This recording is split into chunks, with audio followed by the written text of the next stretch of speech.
Marxist and Neo-Marxist international relations theories are paradigms which reject the realist, liberal view of state conflict or cooperation, instead focusing on the economic and material aspects. It purports to reveal how the economy trumps other concerns, which allows for the elevation of class as the focus of the study. Leninism. In the 19th century, Marx and Engels read that the main source of instability in the international system would be capitalist globalization, more specifically the conflict between two classes, the national bourgeoisie and the cosmopolitan proletariat. Historical materialism was going to be Marxism's guideline in understanding the processes both in domestic and international affairs. Thus, for Marx, human history has been a struggle to satisfy material needs and to resist class domination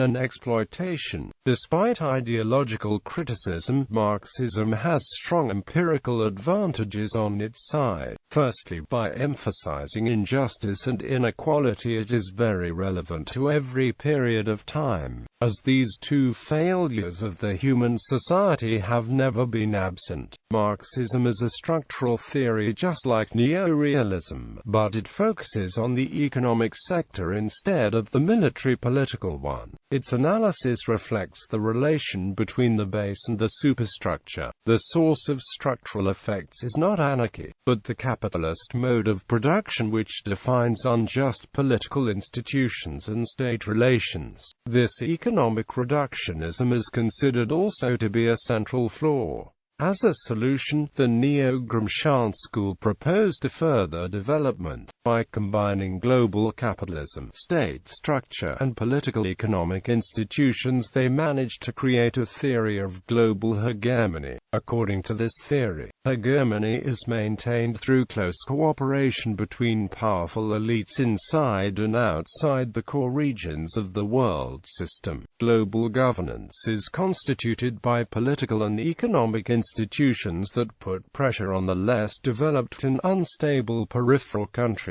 From an epistemological point of view, Marxism created the foundations for critical theory, and it is superior in this sense to the dominant approaches of Anglo-American that of problem-solving theories. Marxism, as any other critical theory, has a normative interest in identifying possibilities for social transformation and how theory is instrumental to power. This is why Marx wrote about capitalism with an interest in the social forces that would bring about its downfall, hoping that humanity would be free from domination and exploitation. Realists in particular see this to be politically motivated and not objective and neutral. The normative disadvantage of Marxism is that it can be seen as Eurocentric by promoting the Enlightenment ideal of cosmopolitanism. Dependency theory. Linked in with Marxist theories is dependency theory, which argues that developed countries, in the pursuit of power, penetrate developing states through political advisors, missionaries,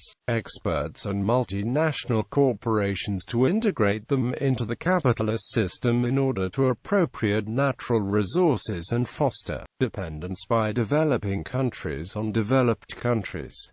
World systems theory. Criticisms. Realists and liberals criticize Marxist conflict theories for ideological and consequentialist reasons. Post-positivists disagree with Marxists' elevation of class conflict as the most significant aspect of human life and the key to understanding all human history and behavior.